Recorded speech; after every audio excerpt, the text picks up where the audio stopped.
Baik, Lintang Langsung Terengganu petang ini ada perkongsian mengenai rumah mampu milik yang akan dibina di Kemaman. Terus bersama Muhammad Rashidi Muhammad Isa di sana. Silakan, Syiri. Terima kasih, Alif. Ya, 600 unit rumah mampu milik dan komersial bakal dibina di kawasan Teluk Kalong, Kemaman melibatkan kos RM102.7 juta. Projek pembangunan bercampur itu akan dibangunkan di atas tanah seluas 57.94 ekar melibatkan 2 fasa dan dijangka siap pada Julai 2026.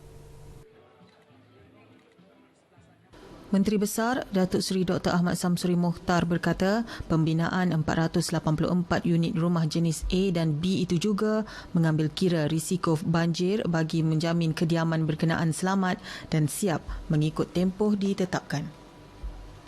Buat masa ini, kita masih ada lagi sasaran 10% untuk mencapai 20,000 rumah mampu milik kepada rakyat negeri Terengganu Tenggal ini. Dan kita insyaAllah dengan masa yang ada lagi ni sehingga bulan Mei tahun 2023, insyaAllah kita percaya dengan kerjasama yang erat di antara kerajaan negeri dan swasta dan juga GSC daripada kerajaan negeri, insyaAllah kita mampu untuk mencapai janji kita dalam manifesto. Terdahulu beliau merasmikan Majlis Pecah Tanah Pembangunan RMM di Kemaman. Hasil jualan pasar tani agro pelancongan berjaya mencapai hampir RM70,000 sehari setiap kali beroperasi di dataran Jambatan Angkat Kuala Terengganu. Jumlah yang cukup memberangsangkan itu sekaligus menjana ekonomi usahawan negeri dalam memasarkan produk masing-masing. Penyelaras Pasar Tani Negeri Mazita Muhammad berkata, Pasar Tani Agro Pelancongan berkenaan baru dibuka 13 Ogos lalu. Ia merupakan yang pertama diwujudkan di Terengganu bertujuan memberi nilai tambah kepada produk pelancongan sedia ada dengan menawarkan pelbagai produk kraftangan dan makanan tradisional.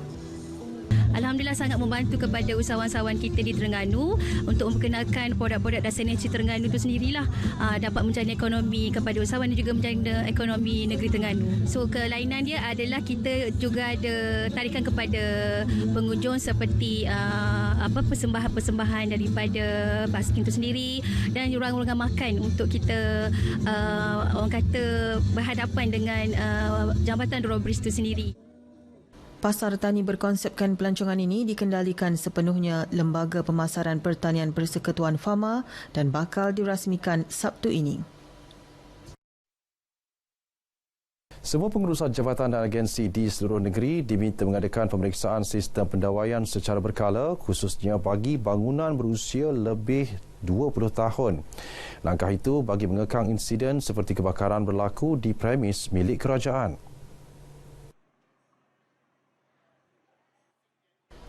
Exco Kerajaan Tempatan Perumahan Kesihatan dan Alam Sekitar Negeri Ahmad Shah Muhammad berkata, selain kebakaran berpunca daripada puntung rokok dan dapur, kerosakan pendawaian elektrik turut berisiko mengakibatkan litar pintas. Bangunan lama yang mempunyai sistem wiring yang lama memang berisikolah. Dan memang dia ada kaedah wiring ni kita bila sampai pada satu waktu perlu disalin, perlu diganti baru. Yang tu kena minta nasihat daripada mereka yang mahir dalam bidang tersebut.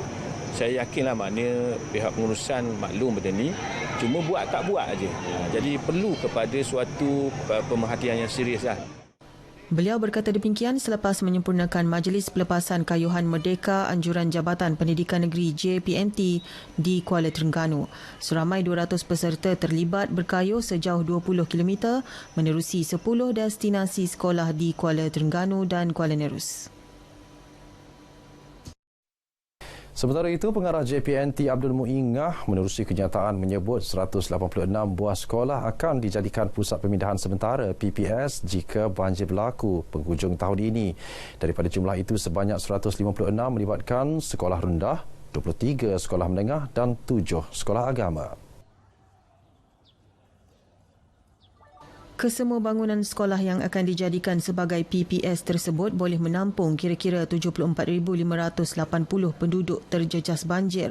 Proses pembelajaran pelajar di sekolah terlibat juga tidak terjejas berikutan kelas mereka akan dipindahkan ke bangunan lain. Berdasarkan bencana menimpa tahun lalu, bukan semua bangunan sekolah akan digunakan untuk menempatkan penduduk yang terkesan. Sebelum ini, Met Malaysia meramalkan negara akan mengalami hujan lebat berterusan November ini yang membawa banjir besar pada penghujung bulan berkenaan.